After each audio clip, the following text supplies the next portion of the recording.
Welcome to everyday cooking. அவன் இல்லாமல் ஈஸியாக செம்ம டேஸ்ட்டாக ஒரு பிரெட் புட்டிங் செய்யலாமா? வாயில் போட்டதும் கரையிற மாதிரியான இந்த பிரெட் புட்டிங்கை செய்கிறதுக்கு முட்டை கூட தேவையில்லை. வாங்க எப்படி செய்கிறதுன்னு பார்க்கலாம். இதுக்கு ஒரு 5 பெரிய ஸ்லைஸ் பிரெட் பீசஸ் எடுத்துக்கலாம். பெரிய ஸ்லைஸாக இருந்தால் 5, கொஞ்சம் சின்ன ஸ்லைஸாக இருந்தால் எக்ஸ்ட்ரா ஒரு ஸ்லைஸ் சேர்த்துக்கோங்க. இந்த பிரெட் ஸ்லைசஸ் எல்லாம் குட்டி குட்டியாக மிக்ஸி ஜாரில் பிச்சு போட்டு அதை கரப்பாக இந்த மாதிரி அரைச்சி எடுத்துக்கணும். அதாவது கெட்டி கெட்டியாகவும் இல்லாமல் ரொம்ப பொடியாகவும் இல்லாமல் இந்த மாதிரி இருக்கணும். இது ஒரு பக்கம் இருக்கட்டும். அடுத்ததாக ஒரு சில்வர் பாத்திரம் எடுத்துக்கோங்க. அதில் 2 பெரிய ஸ்பூன் சர்க்கரையும் கொஞ்சமாக ஒரு 1/4 டீஸ்பூன் இல்லைன்னா 1/2 டீஸ்பூன் தண்ணியும் சேர்த்துக்கோங்க. இந்த சர்க்கரையை நம்ம கேரமலைஸ் பண்ண போகிறோம். அண்ட் சர்க்கரை கேரமலைஸ் பண்ணுறதுக்கு தண்ணி சேர்க்கணுங்கிற அவசியம் இல்லை. ஒரு சேஃப்டிக்காக தான் அந்த கொஞ்சோண்டு தண்ணி. உங்களுக்கு பக்குவமாக கேரமலைஸ் பண்ண தெரியும்னா இந்த தண்ணி கூட சேர்க்க வேண்டாம். தண்ணி ஒரு சேஃப்டிக்காக தான். ஒரு கோல்டன் ப்ரௌன் கலர் வந்ததும் ஆஃப் பண்ணி ஆற விட்டுருங்க. ஓவராக கேரமலைஸ் பண்ணிங்கனாலும் அது கசந்துரும். அடுத்ததாக ஸ்டவ்வை ஆஃப்லேயே வச்சுட்டு ஒரு கடாயில் 3/4 கப் சர்க்கரை, 2 tablespoon custard powder, 2 tablespoon பால் பவுடர், 1/2 கப் பால், இதெல்லாம் சேர்த்து நல்லா கலந்து விடுங்க. இந்த மாதிரி ஸ்டவ்வை ஆஃப்லேயே வச்சுட்டு கலந்து விட்டிங்கன்னா தான் கட்டி விழாது. அதனால் முதல்ல நல்லா கலந்து விட்டுட்டு அதுக்கப்புறம் ஸ்டவ் ஆன் பண்ணிக்கலாம்.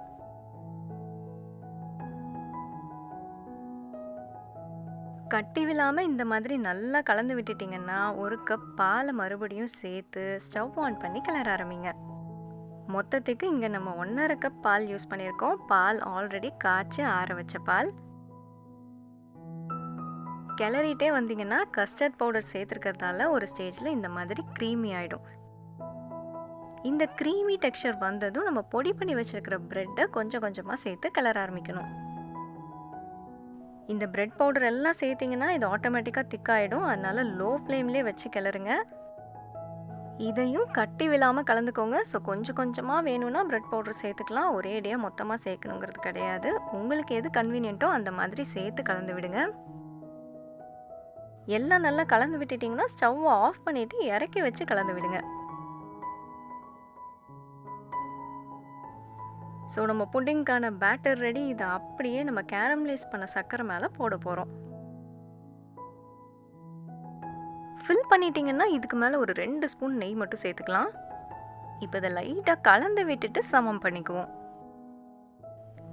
லைட்டாக மேலே மட்டும் மிக்ஸ் பண்ணி விடுங்க. அடியில் வரைக்கும் மிக்ஸ் பண்ண வேண்டாம். அப்படியே சமம் பண்ணுங்கள். இந்த மாதிரி நல்லா ஃப்ளாட் ஆக்கிடுங்க. இதை நம்ம இட்லி பாத்திரத்தில் வச்சு குக் பண்ண போகிறோம். இட்லி பாத்திரத்தில் தேவையான அளவு தண்ணி விட்டுக்கோங்க. இதுக்கு மேலே இந்த மாதிரி இடியாப்ப தட்டு வச்சுக்கோங்க. அப்போ தான் இந்த பாத்திரம் வைக்கிறதுக்கு ஈஸியாக இருக்கும். இதை இப்போ மூடி போட்டு 20லேருந்து 25 நிமிஷம் வரைக்கும் ஆவியில் வேக விட போகிறோம்.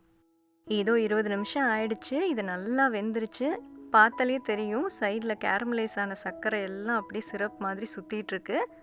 கேரமலைஸ் பண்ண சுகர் இருக்கிறதாலே இது ஈஸியாக வெளியில் எடுத்துடலாம். கை சுடுங்கிறதுனால நான் இங்கே கொஞ்சம் ஆற விட்டுருக்கேன். ரொம்பலாம் ஆறலை. அப்படியே பிளேட்டை வச்சு திருப்பிடுவோம். ஏதோ திருப்பியாச்சு. நம்மளோட பிரெட் புட்டிங் இங்கே சூப்பராக வந்திருக்கு.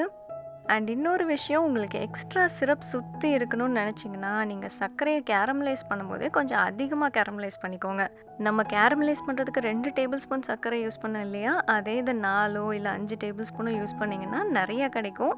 அதனால் நீங்கள் ஸ்டீம் குக் பண்ணி வெளியில் எடுக்கும் போது நிறைய சிரப்பும் கிடைக்கும். இதோ நம்மளோட கேரமல் பிரெட் புட்டிங் இங்கே சூப்பராக ரெடி ஆயிருக்கு. எப்போ வேணும்னாலும் ஈஸியாக செய்யக்கூடிய புட்டிங் இது. உங்களுக்கு பிடிச்சிருக்குன்னு நம்புகிறோம். கண்டிப்பாக ட்ரை பண்ணி பாருங்கள்.